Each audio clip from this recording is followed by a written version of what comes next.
Coming up tonight on YCN News, schools throughout the region are closed due to expected snowfall. A New Jersey couple and their dog survive a rollover crash in Vermont. And Governor Peter Shumlin tells Vermont Public Radio that the state's budget could feature more programs to help low-income Vermonters. For more news, weather, and sports, it's time for YCN, your local view. Now, your daily digest of the Dartmouth Lake Sunapee region, southern Vermont, and Windsor County. News, sports, weather, and all that is happening in our area. The news on YCN, your local view. Good evening, and welcome to this Thursday edition of YCN News. I'm Rose Spillman. It's winter in New England, no doubt about that. Up to 10 inches of snow may fall between today and tomorrow morning, forecasters say. Schools throughout the region are closed, extending students' December school vacation. Students from Claremont to Lebanon, New Hampshire, to Bellows Falls and Springfield, Vermont, were set to return to school today. Winter sounds will be in force as snow plows and shovels hit the pavement. This is a good time to look again at our visit to Clark's Hardware in New London. Today's shovels are designed to work efficiently and be back-friendly. And this is a snow wovel, a snow removal machine made in the USA. As you take a step and push down, the snow slides off and off it goes. And for more traditional snow removal, we have your standard snow shovel. This one has the ergonomic handle, which means that you don't have to bend over when you're shoveling the snow, and it's a lot easier on your back. It does come in 3 different widths, depending on how much snow you want to pick up and toss. Our first major storm is coming. My one bit of advice is get yourself a good shovel, get out there, shovel often. Snow shovels do look differently than in years past. Anything that makes shoveling easier and faster is fine with me. A New Jersey couple in their 80s and their dog are safe after a rollover crash on I-91 South in Rockingham, Vermont on New Year's Day. A dog traveling with the couple was found walking along the side of the road early this morning. Vermont State Police report 83-year-old David Andrews of Alpine, New Jersey, fell asleep while driving on New Year's Day. The crash happened shortly after noon on Wednesday. Andrews was driving about 60 miles per hour, police say. The road was dry and the sky was partly cloudy. Andrews and his passenger, Nancy Andrews, 81, were conscious when police found them in the 2010 Honda Accord. Mr. Andrews told police he left the Lake Sunapee region around 10:30 a.m. Wednesday. Mr. Andrews told police he had fallen asleep while driving. The car left the right side of the road and skidded into the snow-covered shoulder. The car hit a patch of small trees, police report. The car then overturned onto its roof and skid about 20 feet further into some ledges. Both he and Nancy were wearing seatbelts. The Andrews suffered minor injuries and were taken to Springfield Hospital in Vermont. The Andrews' black and gray dog Zorro was missing from the car after it crashed. The crash totaled the car, say police. Zorro was found around 12:30 a.m. today, walking along the shoulder of I-91. A state trooper on routine patrol reports the dog was about 0.2 of a mile from the crash site. Zorro was a bit chilled and shivering, Trooper Matthew Steves reported. Zorro is okay and is staying with his owner's local friends, police say. After the break, we'll hear about the turkey counters needed by New Hampshire Fish and Game Department and a 25-year-old charged by Claremont Police with felony armed robbery. The YCN News continues in a moment. Welcome back to YCN News. I'm Rose Spillman. The New Hampshire Fish and Game Department is looking for as many wild turkey counters as are willing. Residents and visitors to the state who see a flock of wild turkeys are asked to report this sighting. Reports can be made online from January 1st to March 31st. The website, where you can fill out a simple electronic survey, is www.wildnh.com. Winter months can be challenging in New Hampshire for wildlife, too. Tracking the number of wild turkeys helps the department plan for the flock's winter food supplies.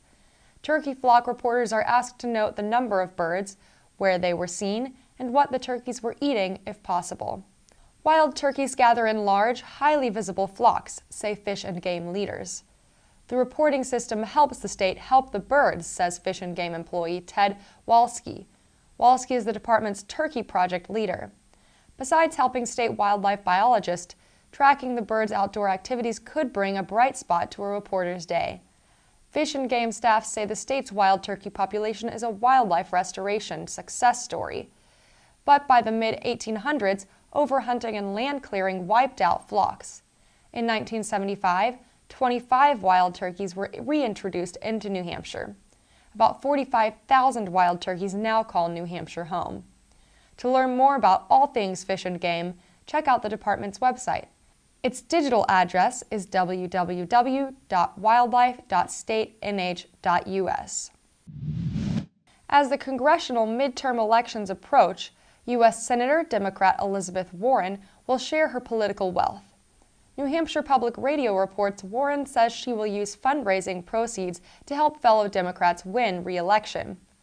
Warren's PAC, or Political Action Committee, has raised almost $500,000. Shaheen, plus Democratic Senators Al Franken of Minnesota and Mark Pryor of Arkansas will benefit from Warren's campaign war chest. Several Republican candidates have publicly said they plan to run against Shaheen. These include former state Senator Jim Rubens of Etna and conservative activist Karen Testerman. Former Massachusetts Senator Scott Brown, whom Warren defeated in 2012, recently moved to Rye, New Hampshire. He has not declared if he will or will not run against Shaheen in 2014. NHPR also reports that Shaheen campaigned for Warren against Brown several times. Governor Peter Shumlin tells Vermont Public Radio that the state's budget could feature more programs to help low-income Vermonters.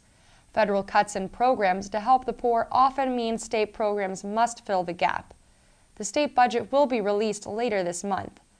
Shumlin tells VPR that a budget that will not further challenge low-income residents is his goal. The cost of housing in Vermont, especially affordable rental units, remains a statewide challenge, say nonprofit leaders. One such person, Linda Ryan of Samaritan House in St. Albans, will advise the governor on anti-poverty program creation. Ryan will lead the new panel, the Governor's Council on Pathways Out of Poverty. The council will work with Shumlin's administration to make anti-poverty programs effective. Nearly $2 million is proposed for these programs. Included in these programs are rental subsidies, money to operate emergency shelters, child care services, and mental health counseling. Claremont police have charged a 25-year-old city resident with felony armed robbery. James Perry is scheduled to be arraigned on the charge today in Claremont District Court. Police say Perry demanded money from the clerk, working New Year's Eve at a local Jiffy Mart. The store is located at the corner of Elm and North Streets in Claremont. Welcome back to YCN News. I'm Rose Spillman. Now Matt McDonald will have a look at our weather for the next 5 days, and he'll take a look at some local high school sports. Thanks, Rose. Tomorrow we will have more snow showers, so be careful as you're driving. Highs will be around 4 degrees and lows will go down to -13. Saturday should give us a break from the snow, with highs in the 20s and lows around 9 degrees. Sunday will be cloudy with temperatures raising to highs around 33 degrees and lows in the 20s. Monday, be cautious when driving because we're expecting mixed precipitation with highs in the upper 30s and lows around 1 degree. Tuesday, dress warm because temperatures will drop again to a high of 10 degrees with lows in the negatives. If you like antiques, check out the Antique Market in Sharon this Sunday from 8 a.m. to 1 p.m. at the Sharon Elementary School. Happy New Year, everybody. It's 2014. I'm Hallie O'Brien, and I'm here at Windham Mountain in the Catskills. It is beautiful, it's snowy, it's everything you want it to be. I'm pretty happy, yeah. I'm at Windham. And with this new year, they have a new trail, Windfall, a brand new graded area, and a newly expanded learning center. But don't worry, they still have that same old, New York style charm. You know what I'm talking about? 2 snowstorms in 1 week is a great way to ring in the new year. The first one was very thick and dense, and this one's going to be light and fluffy. Dress warm now, but know the Arctic cold eases up a lot by Sunday. Mount Sunapee started the week with 10 inches of fresh, and they're getting some more. Ragged Mountain has a brand new snow tubing park with 10 lanes longer than 2 football fields. New Year's resolution.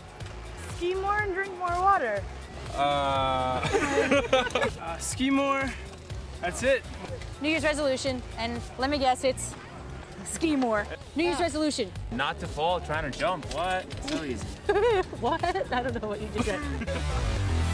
Suicide 6 has lots of cool natural trails. Some are steep and some are windy, and they opened a whole bunch of them thanks to this week's snowstorms. Mount Snow has a kids pay their age day just in time for the weather warming up this Sunday, and January is Learn to Ski and Snowboard Month. You can get started at snowcountry.com. Lots of luck, happiness, and snow days in 2014. We'll see you next week. And now, let's look at some upcoming boys basketball games happening tomorrow. Hanover will play against Plymouth at the Hanover High School Gymnasium at 5:30 p.m. Also, Lebanon will be playing against Newfound Regional at Newfound at 5 p.m. There will be a junior varsity game of Newport playing against Fall Mountain at the Newport Gymnasium. Be sure to check out these games. If you have to travel to watch them, remember to please drive safely. Thank you for joining us for this Thursday edition of YCN News. Don't forget to like us on Facebook and follow us on Twitter. And you can watch our programs anytime online at www.ycnnow.com. Be sure to tune in tomorrow to hear from Mary Danko, Director of Abbott Library. I'm Rose Spillman for YCN, your local view. Good night.